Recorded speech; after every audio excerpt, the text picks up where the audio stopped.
Night one of the 2024 NFL Draft is now in the books, and the Pittsburgh Steelers did take a player at number 20 overall, despite rumors that they were thinking about and they were making calls to try to trade up for a player earlier in the first round. They ended up staying put, and GM Omar Khan took offensive lineman Troy Fautanu out of Washington with that pick. Now, I am a big believer in Fautanu's game.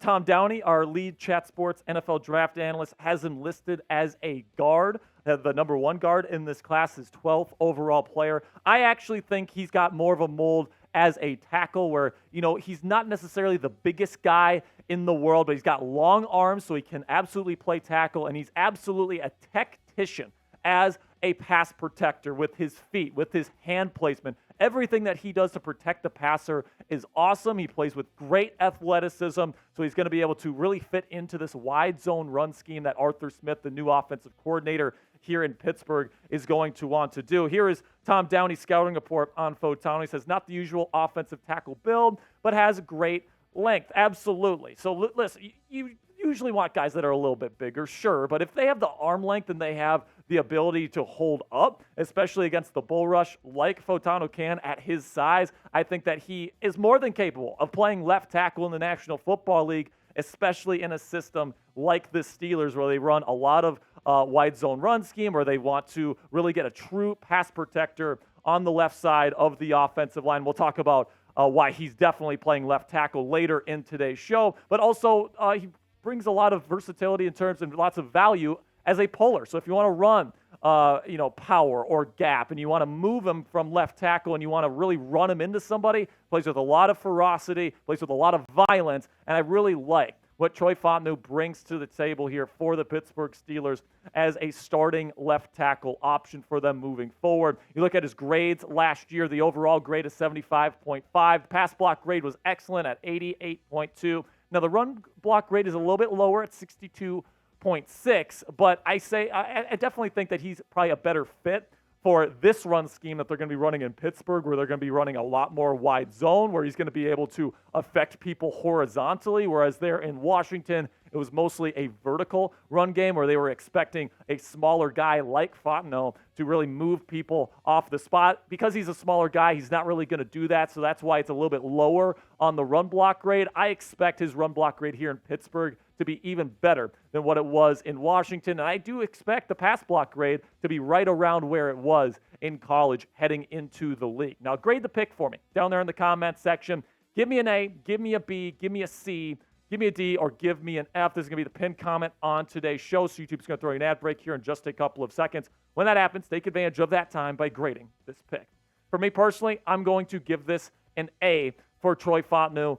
He was my number one draft target for the Pittsburgh Steelers heading into the night, and even despite a long stretch of tackles going before the Steelers pick, Fautanu falls into your lap at number 20. I honestly couldn't ask for a better selection for Omar Khan, Mike Tomlin, and the Pittsburgh Steelers moving forward here, and I do think he's going to be playing left tackle for this football team heading into the future here, and I cannot wait to see what he's going to do. And also, another thing that he's going to bring to the table here is I do think he's going to be the starting left tackle moving forward, but you do have Dan Moore Jr., who's capable of playing left tackle, and if you get a big injury along the interior of the offensive line, Fautanu can move to the inside, and I think he's going to be just fine filling in as a versatile offensive line piece, and I think Dan Moore Jr. is a serviceable swing tackle in case they need to move Fautanu inside to help out with injuries if they happen on the interior. Now, before we get into the rest of my thoughts for round one of the 2024 NFL Draft for the Pittsburgh Steelers,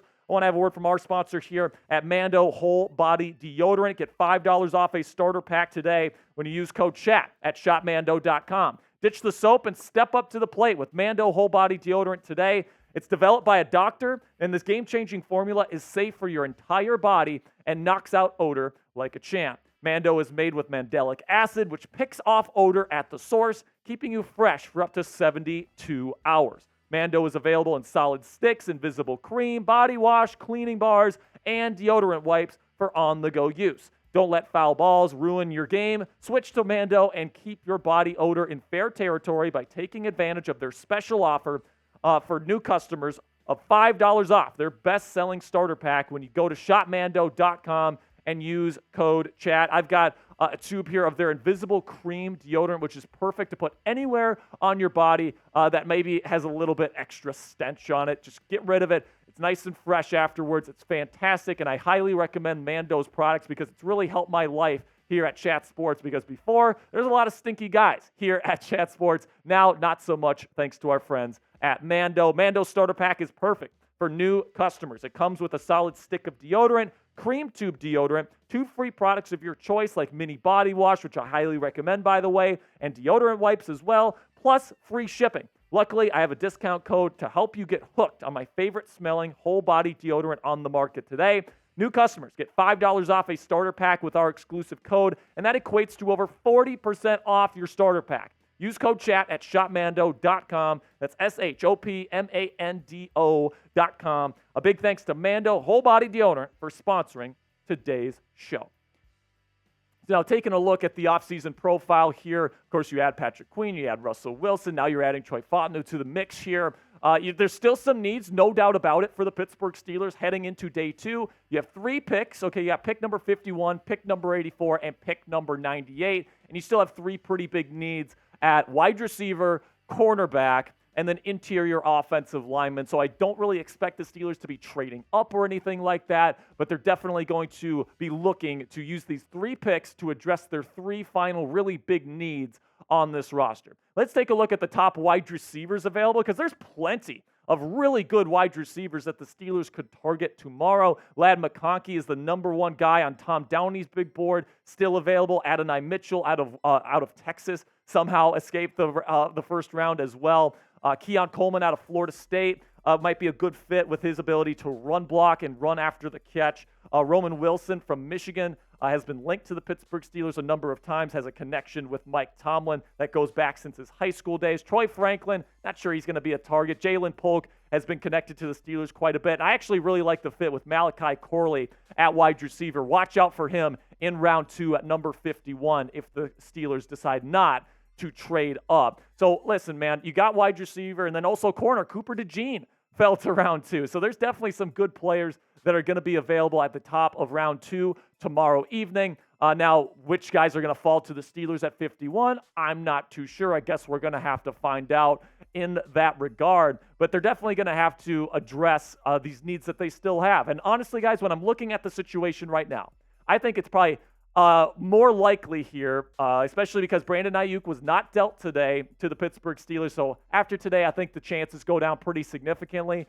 And I think the chances of a Cortland Sutton trade go up pretty significantly here. I think he's probably only going to cost a 4th-round pick. He has chemistry with Russell Wilson, and he has been connected in recent days to the Pittsburgh Steelers, where apparently the Steelers are showing interest in trading for him. So I do think the Steelers will end up making a big move for a wide receiver at some point during these next 2 days of the NFL draft. Now let me know. Drop a prospect down there in the comments section. Who should the Steelers draft next? Who is somebody that you're hoping Omar Khan targets in round 2 of the 2024 NFL Draft? Now, before I get going today, guys, I do want to talk a little bit about the role that Fautanu is going to be playing here in Pittsburgh, because there's some speculation going around that he might be a right tackle. They don't really know where he's going to play. Mike Tomlin said at his press conference they are for sure playing him at tackle. They're not drafting him to be an interior lineman. And when you look at the dynamic between him and Broderick Jones, it's pretty clear to me that Fautanu is the guy that's more of the pass-protecting left tackle, and then Broderick Jones is more of the mauling, run-blocking right tackle. I think that dynamic is what's going to work for them moving forward. Now, the only con I can really put on this move, and why I didn't give this an A+ is because Fautanu was apparently flagged for medical issues with his knee. Now, we know the Steelers are a team that has kind of taken guys despite injury concerns in the past. Last year, they took Darnell Washington and Corey Trice Jr., both of which got flagged for knee issues last year. So this is kind of going into that trend once again.